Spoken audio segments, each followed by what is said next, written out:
नमस्कार विद्यार्थी मित्रांनो, आज आपण एक कविता अभ्यासणार आहोत. कवितेचं शीर्षक आहे मी वाचवतोय आणि कवी आहेत सतीश काळसेकर.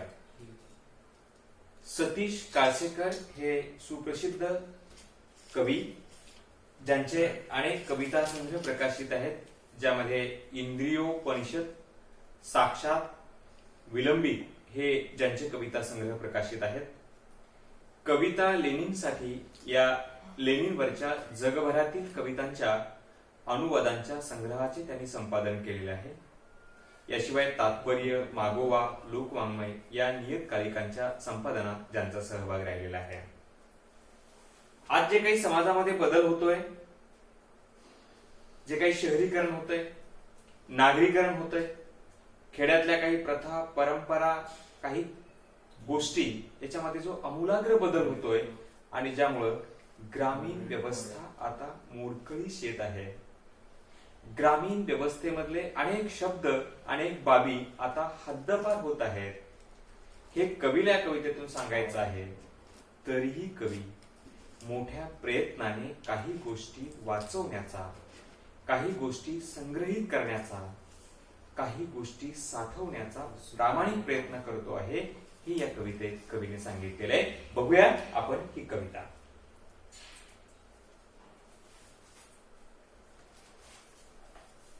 हाकेतून हद्दपार होते आई, हंबरायच्या थांबल्यात गोठ्यातल्या गाई.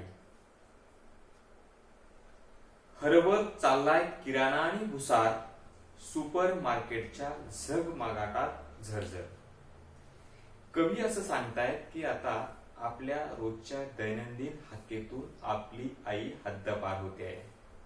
आई हद्दपार होते. हद्दपार शब्दाचा अर्थ मी या ठिकाणी लिहिले, दूर करणे, काढून टाकणे. एक काळ असा होता की संयुक्त कुटुंब होतं. संयुक्त कुटुंबातले सगळे सदस्य एकत्र राहत, त्यामुळे साहजिकच एकमेकांच्या विषयी बोलणं रोजच्या जीवनामध्ये घडायचं. पण आता नागरीकरणाच्या, शहरीकरणाच्या जमान्यामध्ये कुटुंबाचं विघटन झालंय आणि मुलं कामं, नोकरी, शिक्षण किंवा अजून कुठल्या तरी वैयक्तिक गोष्टीसाठी दुसरीकडे गेलेले आहेत, ज्या कुटुंबात आई आता नाही. म्हणून कवी म्हणतो की हाकेतून आई आता हद्दपार झालेली आहे. शिवाय गोठ्यामध्ये आता गायी पण राहिल्या नाहीत, ज्या हंबरायच्या, हंबराने ओरडणे. अगोदर गोठ्यामध्ये भरपूर गायी असायच्या, ज्या गायीचं हंबरणं, ज्या गायीचं ओरडणं आम्ही रोज ऐकत होतो. पण आता गायीच नसल्यामुळे हंबरणं तरी कुठून येईल. पुढे सांगतात कवी, हरवत चाललाय किराणा आणि भुसार, सुपर मार्केटच्या झगमगाटात झरझर.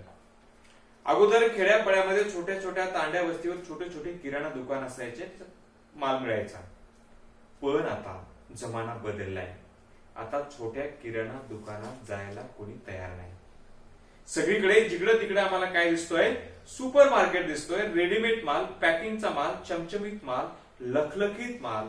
आणि अशामुळे लहान लहान किराणा दुकानदार ज्यांची उपासमार होते, त्यांची दुकानं बंद पडत आहेत. लोहाराचा भाता आणि कुंभाराचा आवा निघून चाललाय गावगाड्यासोबत मुकाट.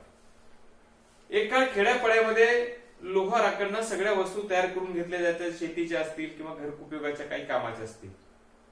पण आता सगळीकडे इंडस्ट्रियल कारखाने झाले आहेत आणि त्याच्यामुळं लोहाराचा जो भाता आहे, भाता फिरवून तो लोखंड गरम करायचा आणि मग त्याला हवं तसं घाव घालून वाकवायचा. आता तो भाता राहिला नाही. कुंभार जो आपल्या चाकावरती, आवा म्हणजे त्याचं जे चाक असायचं, त्या चाकावरती तो विविध प्रकारच्या वस्तू, मडके, गाडगे आणि मातीच्या वस्तू बनवायचा. पण आता या मातीच्या वस्तूला मागणी कमी झाली आहे. लोहाराच्या हातून बनणाऱ्या लोखंडी वस्तूला मागणी कमी झालेली आहे आणि त्याच्यामुळं आता गावगाड्यातून म्हणजे खेड्यापाड्यातून कुंभाराचा आवा आणि लोहाराचा भाता आता निघून गेलाय. कलईची झिलई विस्तवासोबत निघून गेली. मागच्या धगेवर रटरटणारी आमटी राखेसहित दुरावत गेली गॅसच्या शेगडीवर. अगोदर भांड्याला कलई लावणे, म्हणजे भांडे जर गळत असतील, खराब झाले असतील तर त्याला कलई लावणारे लोक खेड्यामध्ये यायचे, ते लावून द्यायचे. पण आता असे कलई लावणारे राहिले नाहीत आणि ते कलई लावण्यासाठी विस्तू तयार करणे, गरम करणे, सगळ्या गोष्टी आता संपल्या. याशिवाय मागच्या धगीवर रटरटणारी आमटी. आमटी म्हणजे काय शब्द लिहून दिलाय, शेंगाच्या कच्च्या शोल्याचे वरण. खेड्यामध्ये सगळा स्वयंपाक हा चुलीवर व्हायचा. चुलीवर स्वयंपाक करत असताना जी मोठे मोठे इंगळे तयार व्हायचे त्याच्यावरती हे वरण ठेवलं जायचं आणि ते इतकं छान शिजायचं आणि त्याची चव अतिशय सुंदर लागायची. पण आता असं वरण म्हणजे अशी आमटी आता आम्हाला पाहायला मिळत नाही, कारण सगळीकडे आता काय आलेले आहेत, गॅसच्या शेगड्या आलेल्या आहेत, त्यामुळे चुली संपल्या.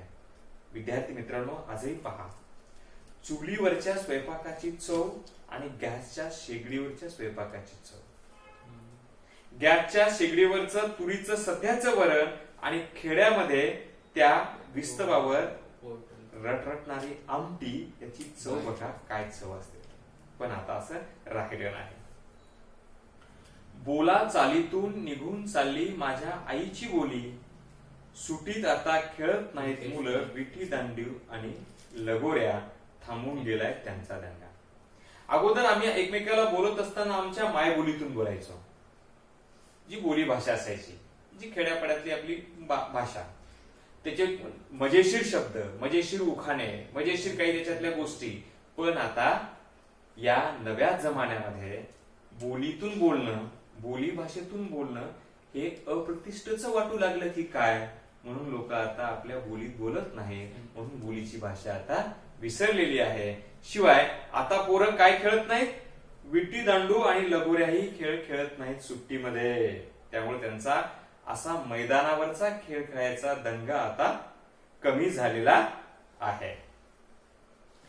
परकऱ्या मुली खेळत नाहीत आता, आधीचे मातीतले खेळ, पोरं आता दंग असतात दूरदर्शनच्या चॅनलवर बघत क्रिकेटची मॅच आणि उलगडत क्राईम थ्रिलर. अगोदर खेड्यातल्या जे मुलं होतं ते विटी दांडू लगोऱ्या खेळायच्या, मुली मातीतले खेळ खेळायच्या, ज्या परकऱ्या म्हणजे त्या काळातल्या मुलींचा पोशाख देखील तो परकर आणि वरचं थोडस शर्ट असं असायचं. आता परकरे मधल्या मुली तुम्हाला शोधूनही पाहायला मिळणार नाही. जिकडे तिकडे आम्हाला नवीन पोशाख मुलींच्या दिसतोय. मग अशा नवीन पोशाखातल्या मुली, मग त्या पंजाबी असतील, जीन पॅन्ट मधल्या असतील, अजून कुठल्या तरी पोशाखातल्या असतील, अशा मुली मातीतला खेळ आता खेळत नाही. आता हे शहरातले किंबहुना खेड्यातले देखील मुलं आता सगळे दूरदर्शनवर बसून खेळ पाहतात, खेळत नाहीत. आणि दूरदर्शनवर काय पाहतात, कवी सांगतोय क्रिकेटची मॅच किंवा उलगडत क्राईम थ्रिलर. खरं तर आपण नेहमी असं म्हणतो की खेळाने माणसाचं आरोग्य चांगलं होतं, खेळाने व्यायाम होतो, शरीर लवचिक बनतं, माणूस सदृढ निरोगी राहतो. पण जर खेळण्याच्या ऐवजी आपण खेळ पाहू लागलो तर आमचं शरीर निरोगी राहील का? नाही. पण आता सगळे मुलं टीव्हीच्या समोर क्रिकेटची मॅच पाहतात किंवा क्राईम थ्रिलर उलगडत बसत असतात, पण ते खेळत नाही. लिहिते हात आता राहिले नाहीत लिहिते, शब्द बापुडे केवळ वारा तसे विरून जात आहेत. अगोदर अनेक लोक, अनेक नवोदित कवी, साहित्यिक वेगवेगळ्या प्रकारचं साहित्य लिहायचे, त्यांचे हात लिहिते होते. पण आता टीव्ही किंवा इकडे नवीन साहित्य आमच्याकडे आलं, त्याच्यामुळे आम्ही पाहायला लागलो, पर्यायाने आमचे लिहिते हात काय झाले, हात कमी झाले. याचा अर्थ हात तुटले वगैरे का? नाही. पण लिहिणारे लोक आता काय करत नाहीत, आता लिहित नाहीत. बोलणारे काय, बोलणारे शब्द हे काही दिवसातच विरून जात असतात. बापुडे शब्दाचा अर्थ मिळून दिला घरी. काही जण बोलतात, पण बोललेलं जास्त काळ लोकांच्या स्मरणात राहत नाहीत, दीर्घकाळ ते टिकून राहत नाहीत. त्यामुळे लिहिणं गरजेचं आहे. जे अगोदरच्या काळात लोक लिहायचे, नवोदित कवी लिहायचे, साहित्यिक लिहायचे, आता हे सगळे लोक पाहण्याच्या नादामध्ये लिहिणं आणि वाचणं विसरून जात आहेत, अशी कवीची खंत आहे. बघा शेवटी कवी काय म्हणतात, मी वाचवतोय माझी कविता आणि माझी आई.